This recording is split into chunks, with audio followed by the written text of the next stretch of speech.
entrepreneurship means that anybody can do anything despite what's going on with you personally. Like you're sitting here doing this podcast.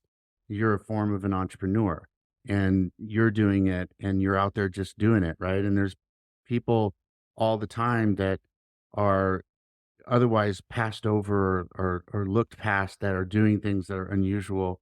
Welcome to the Wheel With It podcast with your host, Devin. Let's get into the episode. Hello, welcome to another episode of Wheel With It. My name is Devin Readers, and today we have a man who pretty much does everything. Gregory Shepard is on with us. How are you today, I'm Gregory? good. Thank you so much. I appreciate it. You are so welcome. Now, tell the audience a little bit about yourself. And I usually say, tell us what you do, but tell us what you don't do because you do everything. Uh, So, my family is a mixed family, foster and adopted people. And we grew up in Oakland, California, which is in the 80s. It was a dangerous place to be. And so I used to get beat up all the time and called names and everything. And then my parents moved us to the mountains. And so my mom bought some property in the mountains and we lived on the property in tents while we built our own house. And then we lived off of the livestock that I raised and the milk from the goats and the chickens, eggs and stuff like that.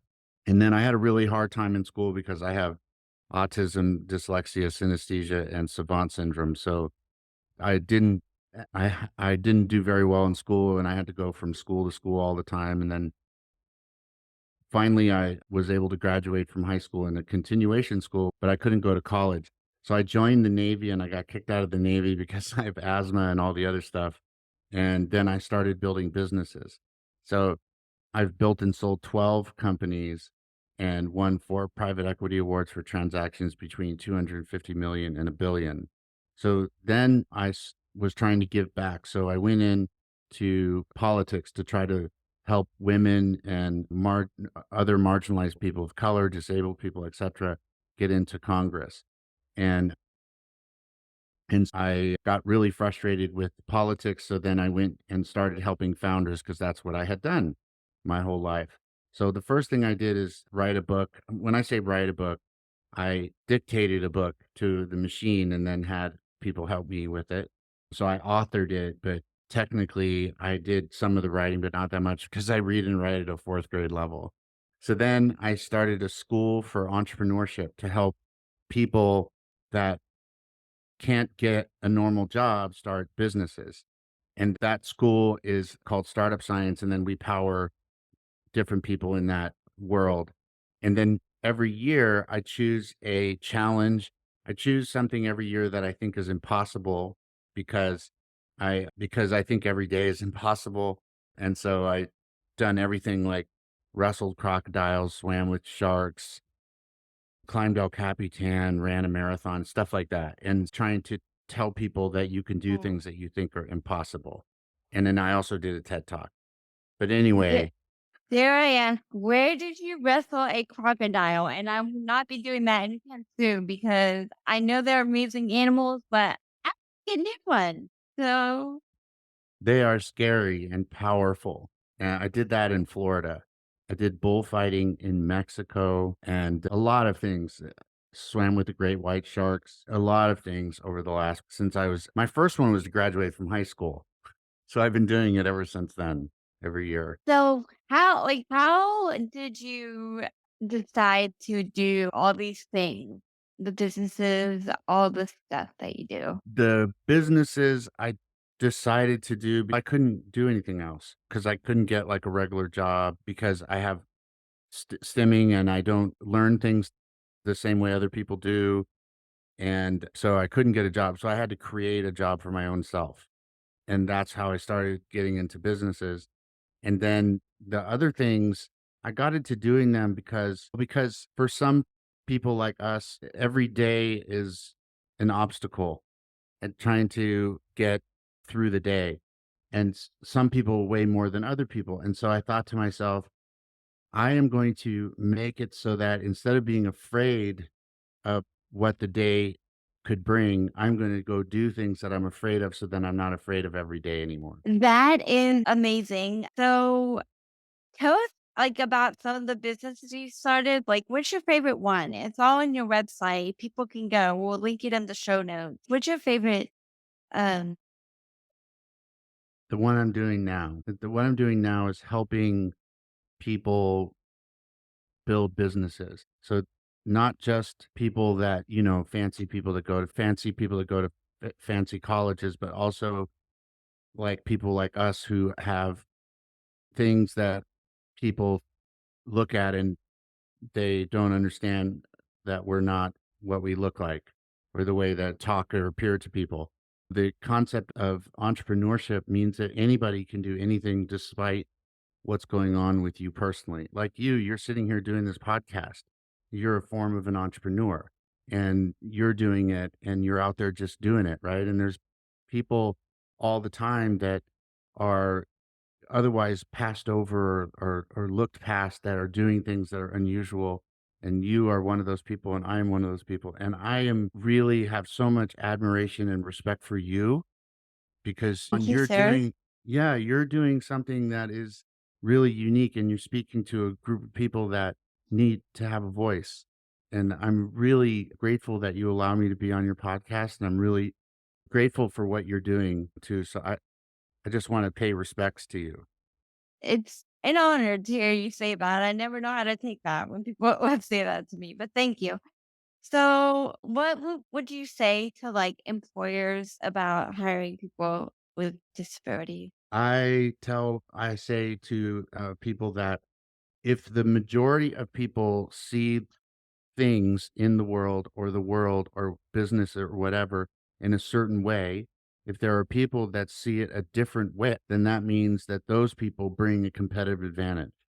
So hiring people or working with people that are different means that they add a different lens onto what you're doing in business. That all the people that are they see everything the same way, but neurodivergent people, divergent meaning different, neuro being brain, different brain, see things differently. So we can add a competitive advantage to people that are where everybody's seeing everything the same way. That is amazing advice. You also gave a TED Talk. Is that correct? What's the TED Talk about? Yeah, the TED Talk was like so I knew about my some of my diagnosis, but I didn't know about autism. My mom was a special ed teacher, and when she passed away, I found the folder, like this blue folder with my diagnosis, but she didn't want anybody to know because she didn't want me to be put into a certain group or whatever. So when I found out about that, it took me a long time to come out of the closet and tell everybody because I was scared that people were going to not want to do business with me or whatever, or think that I was dumb or something like that, like when I was a kid. But then I did the TED Talk to come out of the closet and tell everybody, look, I have all these things, but I've done pretty amazing stuff. And so you shouldn't discount other people just because they have they have these things too. And so the TED Talk was a way to talk to my people, our people that have these things, and say to everybody, what is in our minds are different than you're misunderstanding us. And what's in our minds is different than what we can show on the outside. Or like for me, sometimes it's really hard to keep, I have problems putting together my thoughts and assembling them in a way that other people can metabolize. I always have to translate the way I'm thinking, and so there's a delay all the time between what I'm thinking and what I say, Me and too. I have yeah, to like translate it for the nerd books. Okay. it's hard, right? Because they don't understand, like, for us in our brains, right? Our brains are, like, dimensional, and there's, like, all kinds of things happening, like a spider web of, like, thoughts going everywhere, but words are just linear. They're, like, one word in front of another, but we think of a whole bunch of words at the same time, and we have to crunch it down to do you know what I'm talking about? Like, Yes. yeah, it's so frustrating, and then I get stuck on 3 words at the same time trying to go through a little funnel where one word can only come out of my mouth. Do you know what I mean? Yes. Yeah. I see it in my kids too. My kids are also on the spectrum, and I see it in them, and I just feel so bad because I know it's gonna be so hard. But at the end of the day, I'm glad that I have the things that I have. And I heard people say, "You don't say that you are autistic, you say you have autism." But I don't agree with that because I think that autism is part of who I am, and I'm proud of that part of me. I'm not gonna hide. I don't wanna hide from these things anymore, and I'm not going to.